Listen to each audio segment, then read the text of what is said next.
The theme for the blog this month, the month of June, is about communication.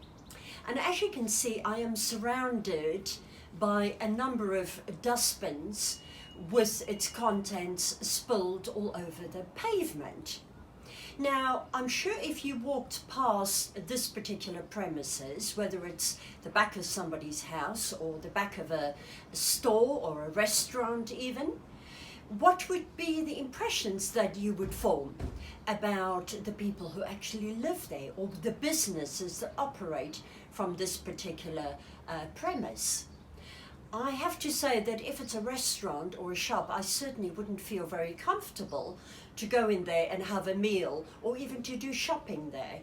Because to my mind, if they cannot take care of the back street of their business, what is the fronts of the business going to look like, or the kitchens for that matter? If it's somebody's personal home and it's the back of their home, I really would draw all sorts of conclusions as to what the state of the house may be on the inside. We are visual creatures and we communicate predominantly through visual means. More than 93% of our communications are visual. And as I say, we are visual creatures, and therefore we communicate and draw conclusions from the visual means much quicker than we ever do with auditory communication. Auditory is that much slower. We need to be able to articulate and then to understand what it is we hear. Whereas with visual means, it is instant. We instantly draw conclusions about premises, people, the role that they may have in society, the jobs that they do. Can I trust them? All those sort of things race up and down our minds and assumptions when we, just for a split second, have the opportunity to have a visual impact of somebody. So with that in mind, so often we think, well, if I don't speak, it doesn't really matter, I'm invisible. People aren't going to take any notice of me. Well, that is absolutely wrong. As I think my background has demonstrated. So if I turn up at an organization looking the way that I do, I'm sure they would be quite comfortable to give me a seat at the board table, because they would draw conclusions and make assumptions about my credibility, my expertise, my level of education, confidence. All of those things would be subconsciously being assumed.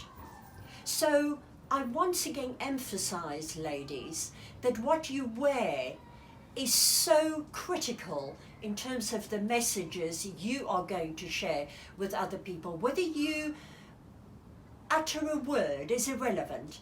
What you wear, how you look, the visual is going to have a profound impact.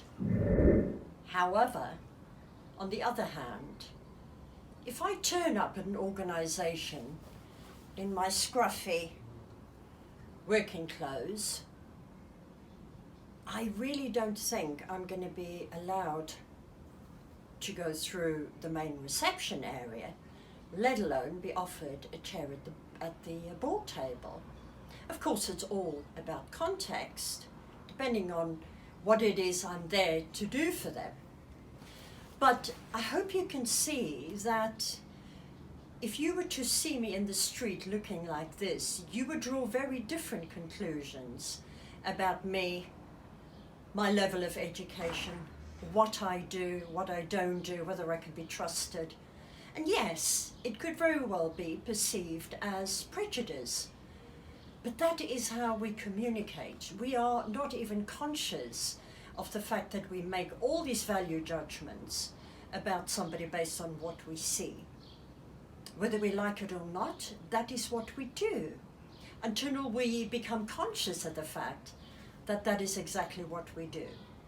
However, for the purpose of getting our messages communicated effectively and received effectively, it is vital for us to ensure that there is the congruence from what we say to how we look and how we communicate is all reflecting the message that we want our audience to receive.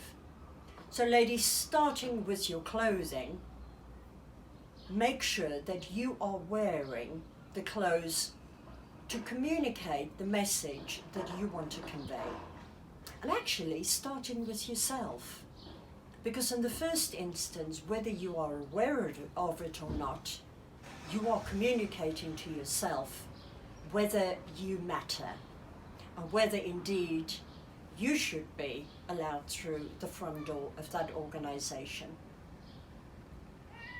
I do hope you will take some time to read further about this topic on the blog this month, and any further help you need with that, just drop me a line.